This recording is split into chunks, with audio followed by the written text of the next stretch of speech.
Why do you always end up wanting the one person who won't fully choose you? Not the reliable one.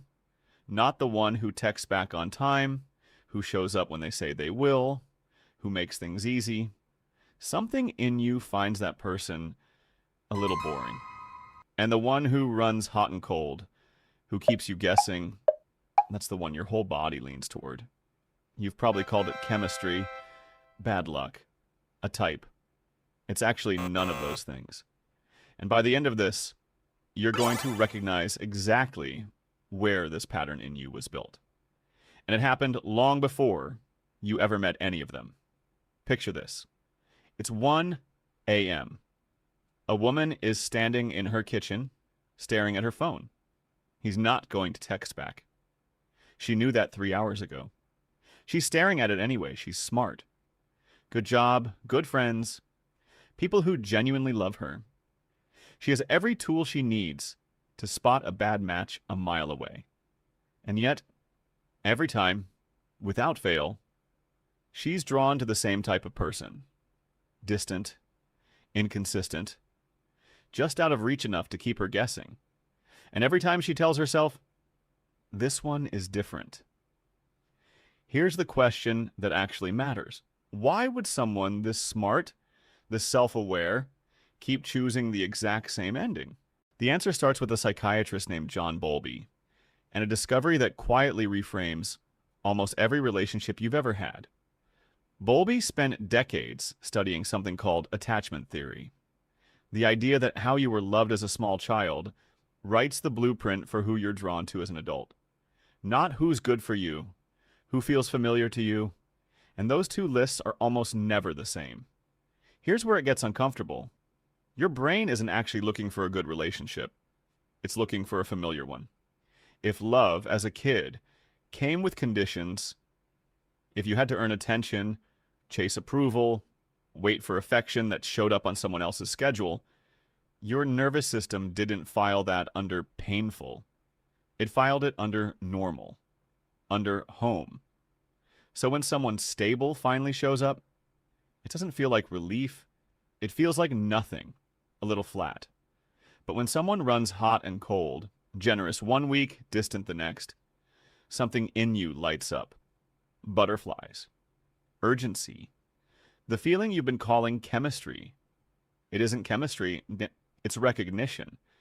And this is where it stops being about one type of person and starts being about a pattern with a name.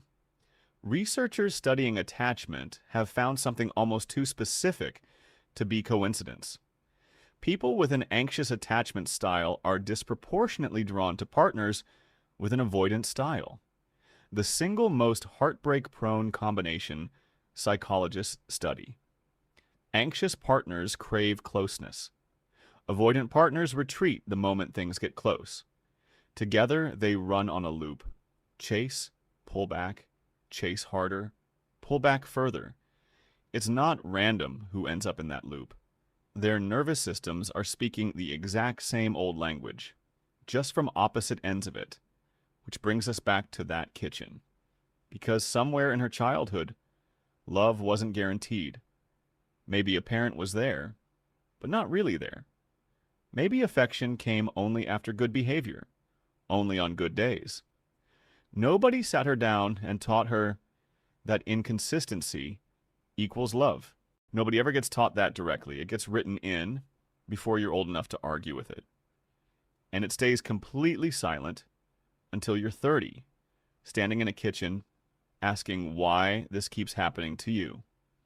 Now here's the part that explains why it feels so hard to just choose better next time. Studies on reward psychology have found that inconsistent rewards create stronger cravings than consistent ones. It's the exact mechanism behind a slot machine.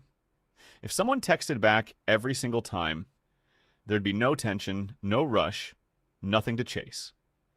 But when they respond sometimes, enthusiastically even, and vanish other times, your brain can't stop checking. It's not that the unavailable person feels better. It's that the uncertainty hijacks the same system that keeps someone pulling a slot machine lever at 3 a.m. certain the next one will be the one that pays out.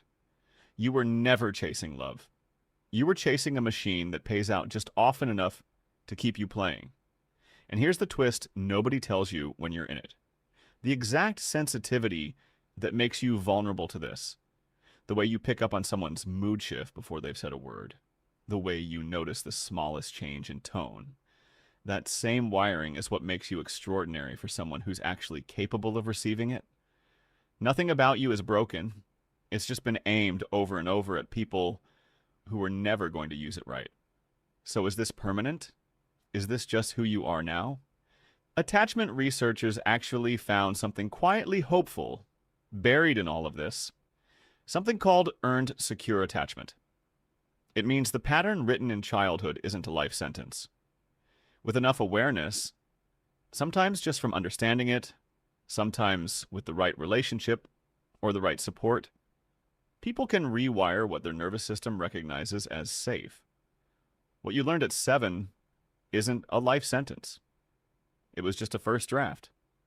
So here's what I want you to sit with. What if you've never actually had bad taste? What if your heart has just been reading from a script somebody else handed you a long time before you had any say in the writing? And what if the goal was never to stop wanting love, just to stop mistaking the ache of uncertainty for the feeling of being chosen? Somewhere out there is a version of love that doesn't come with a countdown clock. One that doesn't have you checking your phone at 1 a.m. And at first, it might feel almost boring. Right up until you realize boring was never the problem. It was peace. You just never felt it before. If this hit home, you know what to do. Subscribe. I genuinely appreciate it.